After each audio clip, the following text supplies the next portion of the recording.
तो ब्रेक के बाद सीधे रुक कर रहे हैं खबर की ओर। आपको बता दें कि मुजफ्फरनगर दंगे को लेकर कांग्रेस नेता मनीष तिवारी ने मांग करते हुए कहा कि दंगों पर जांच आयोग की सिफारिशों को लागू किया जाए। जांच आयोग ने ऐसी कोई टिप्पणी की है तो उसके ऊपर कार्रवाई होनी चाहिए। जो भी मुजफ्फरनगर दंगे में के दोषी हैं या मुजफ्फरनगर दंगे में शामिल थे या मुजफ्फरनगर में दंगा भड़काने में उनकी भूमिका थी, उनके खिलाफ सख्त से सख्त कार्रवाई की जानी चाहिए।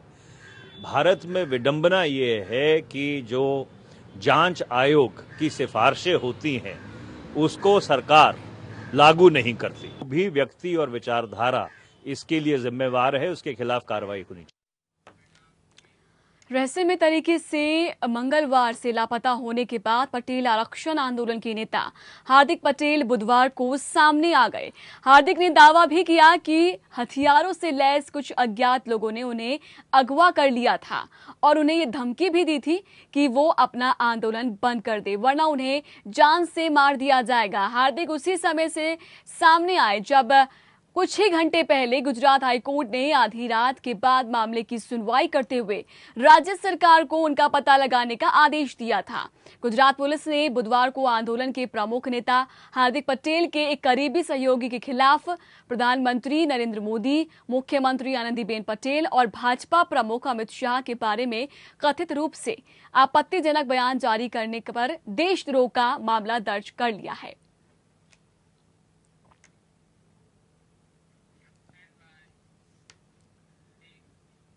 अभिनेता संजय दत्त की मुश्किलें फिलहाल खत्म होती दिखाई नहीं दे रही। महाराष्ट्र के राज्यपाल ने संजय की दया याचिका खारिज कर दी है। संजय ने अपनी याचिका में सजा खत्म करने की अर्जी दी गई थी। आपको बता दें कि याचिका संजय की तरफ से पूर्व जस्टिस काजू ने दाखिल की थी।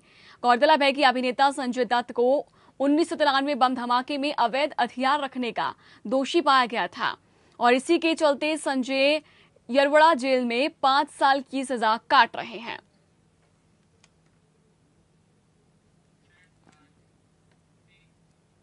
पूर्व सैनिकों के बाद अब पूर्व अर्धसैनिकों ने भी वन रैंक वन पेंशन की मांग कर डाली है। अर्धसैन्य बलों की मांग करते हुए कहा कि वो सीमा पर पहली रक्षा पंक्ति में होते हैं और सेना से ज्यादा विषम परिस्थितियों में काम करते हैं। ऐसे में उन्हें भी वन रैंक वन पेंशन का लाभ मिलना चाहिए।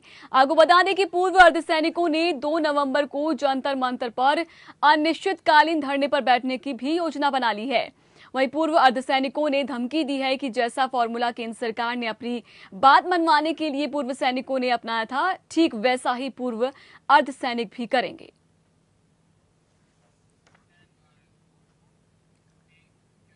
भारत के प्रधानमंत्री नरेंद्र मोदी अमेरिका की अपनी दूसरी यात्रा पर अब न्यूयॉर्क पहुंच चुके हैं। अमेरिका में रह रहे भारतीय समुदाय के लोगों ने आज मोदी का उनके होटल के बाहर भव्य स्वागत किया।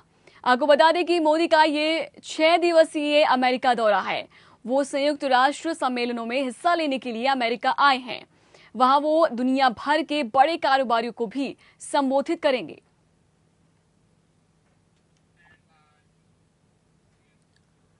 कांग्रेस नेता संदीप दीक्षित ने पीएम मोदी के विदेश दौरे पर हमला करते हुए कहा कि अपनी भाषा में अपने देश में खबर नहीं बनती है। बकवास कर रहे हैं प्रधानमंत्री। यहाँ तमाम स्कूलों में संस्कृत के श्लोक पढ़े जाते हैं, उसमें कौन सी नई बात है। और कोई दूसरा देश संस्कृत के श्लोक पढ़े तो वो खबर बनती है। हमारे यहाँ तो अमूमन संस्कृत के श्लोक पढ़े जाते हैं। मैंने भी 8वीं 9वीं 10वीं में संस्कृत पढ़ी थी, उसमें क्या है। हम अपनी भाषा बोलें तो वो खबर होनी चाहिए क्या। प्रधानमंत्री नरेंद्र मोदी 27 सितंबर को कैलिफोर्निया में फेसबुक के मुख्यालय जाएंगे, जहां मोदी फेसबुक के सीईओ मार्क जुकरबर्ग से मुलाकात करने वाले हैं। साथ ही मोदी प्रौद्योगिकी क्षेत्र के दिग्गज गूगल के परिसर गूगल प्लेक्स के भी जा सकते हैं। और आपको बता दें कि मोदी टाउन हॉल सवाल जवाब सत्र के लिए फेसबुक मुख्यालय आ रहे हैं। वहीं इस सत्र का लाइव वीडियो जुकरबर्ग के फेसबुक पेज और प्रधानमंत्री मोदी के सोशल मीडिया वेबसाइट के आधिकारिक पेज पर उपलब्ध होगा। इस दौरान मोदी और जुकरबर्ग सामाजिक और आर्थिक चुनौतियों से कैसे निपटा जाए, इस मुद्दे पर चर्चा करते हुए दिखाई देंगे।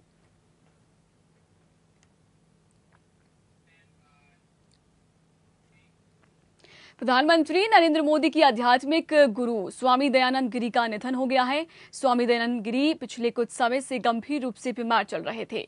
खबरों के मुताबिक बुधवार रात 10:20 पर स्वामी जी ने ऋषिकेश में आखिरी सांस ली थी।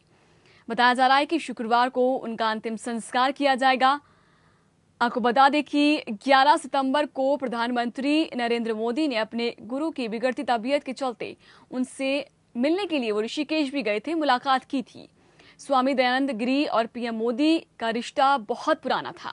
16 साल पहले भी मोदी ऋषिकेश के दयानंद आश्रम में आए थे। नरेंद्र मोदी जब गुजरात के मुख्यमंत्री थे तब उन्होंने बड़े आदर के साथ अपने गुरु दयानंद गिरी को गांधीनगर बुलाकर उनका स्वागत किया था।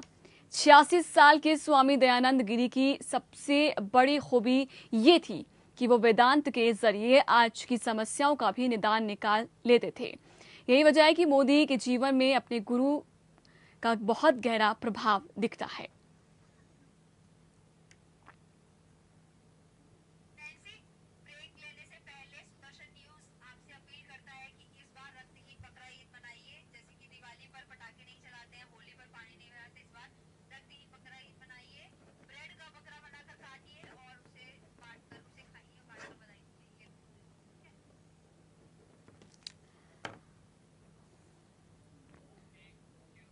तो ब्रेक पर जाने से पहले सुदर्शन न्यूज की एक अपील है आप सभी दर्शकों से कि आप लोग इस बार जो है बकरा ईद यानी कि रक्तहीन बकरा ईद मनाएं।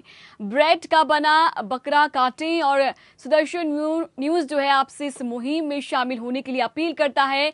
इस बार बकरा ईद जो आप लोग मनाएं वो रक्तहीन हो। सुदर्शन न्यूज के इस मुहिम में आप लोग जरूर शामिल हो। ब्रेड का बकरा बनाकर उसको काटें, अपने त्योहार को मनाएं। आपको बता दें कि इस त्योहार को मनाते हुए एक बात का ध्यान रखें कि ये ईद जो है वो रक्तहीन हो। फिलहाल एक छोटे से ब्रेक के लिए रुक रहे हैं।